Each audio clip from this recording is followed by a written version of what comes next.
Salut à tous, je suis Sané, panafricaniste de l'État du Burkina Faso. J'apparais dans cette vidéo pour exprimer ma révolte et raviver mes appels à la révolution en Afrique. Suite à la tragédie de Solande au nord du Burkina Faso qui a fait plus de 160 morts, nous avons tous été abattus en voyant des jeunes, des enfants et même des bébés tués, massacrés et réduits à néant par des barbares sans foi ni loi. En effet, toute vie qui tombe au Burkina Faso sous la violence des armes, c'est aussi une part de chacun de nous qui tombe et qui s'en va pour toujours. Puissent les morts reposer en paix et puissent les familles se relever de ces douleurs. Mais au-delà de ces lamentations, nous le savons tous, ce énième massacre risque de ne pas être le dernier au Burkina Faso, encore moins en Afrique. Ce que nous refusons d'apprendre dans la sagesse, nous sommes très malheureusement en train de l'assimiler dans la douleur. Nos conflits internes, nos corruptions, nos divisions, nos amateurismes, nos manques de coordination dans les efforts militaires, l'absence de stratégie dans la gestion et le pilotage de nos énergies. Voilà le chaos qui nous retombe dessus. Mais au-delà de nos gouvernances indisciplinées, nous sommes aussi surtout assaillis par les foudres d'une guerre beaucoup plus géostratégique. Mieux, nos terres africaines sont le théâtre d'une guerre entre les puissances de ce monde.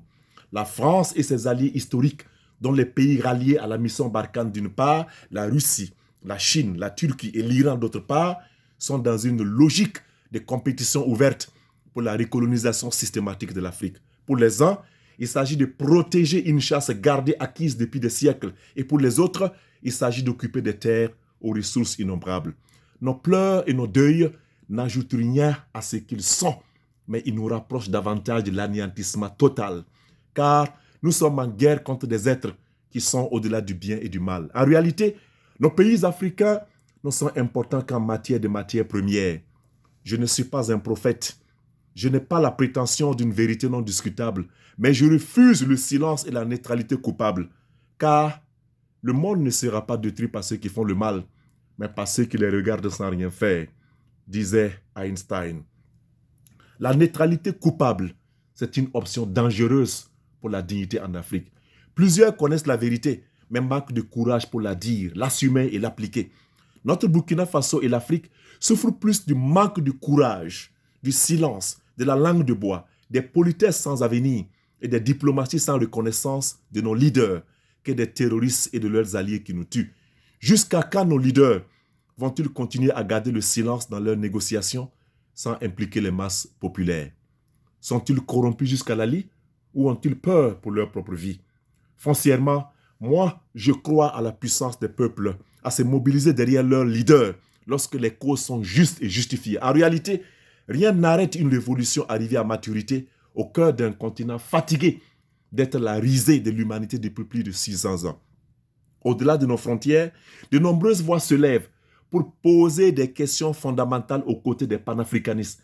Des questions qui doivent secouer la nonchalance et la peur de ceux qui nous dirigent. Lorsque des politiciens français comme Jean-Luc Mélenchon interrogent l'Europe sur qui finance les djihadistes dans le Sahel, lorsque le vice-premier ministre italien affirme avec conviction que la France en Afrique crée la pauvreté et provoque l'immigration, lorsque le docteur Arikana de l'Union africaine perd son emploi après avoir dénoncé le franc CFA, lorsque le professeur Agboou dénonce le caractère machiavélique du franc CFA, qu'attendent nos leaders politiques pour creuser davantage l'abcès, situer les responsabilités et nous aider dans un combat beaucoup plus définitif? Lorsqu'on nous présente l'armée française au Sahel, appelée à combattre le terrorisme et à porter la démocratie, nul n'a besoin de faire des sciences politiques pour comprendre que c'est complètement faux, c'est complètement absurde. Le Qatar est un grand financier du terrorisme mondial.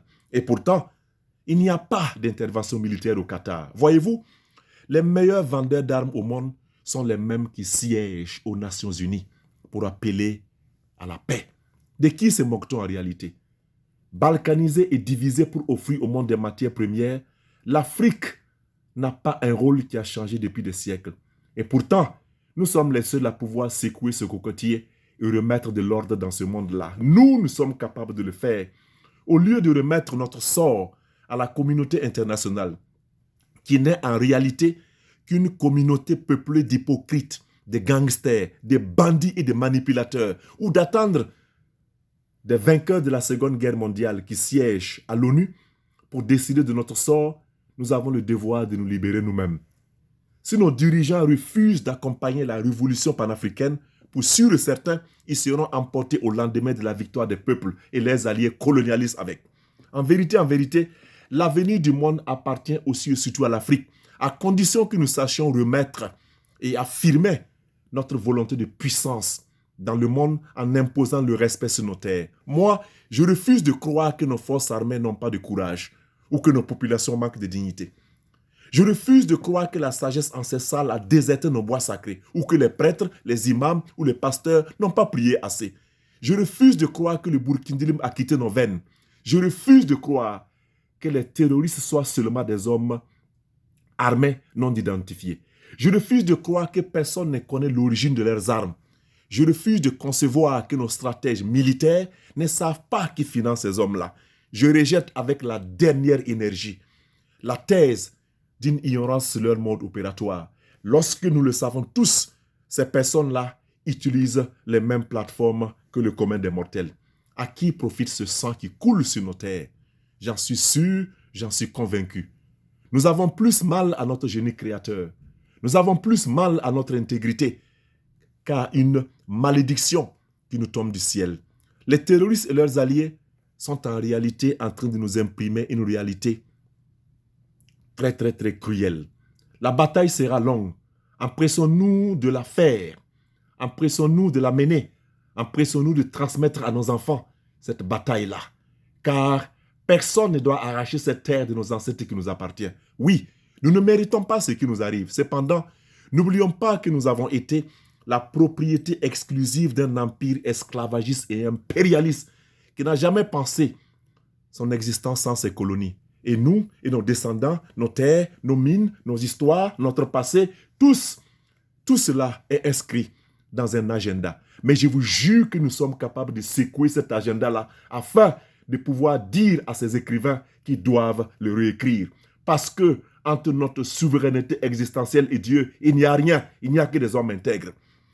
Vouloir de la souveraineté dans ce pays demande que nous soyons constamment dans une bataille pour notre identité. Nous devons unir nos efforts, être beaucoup plus courageux, nous réconcilier davantage. Pour sûr et certain, nous y arriverons. J'ai la ferme conviction que Dieu et les ancêtres sont de notre côté. Que Dieu nous bénisse. La patrie ou la mort, nous vaincrons.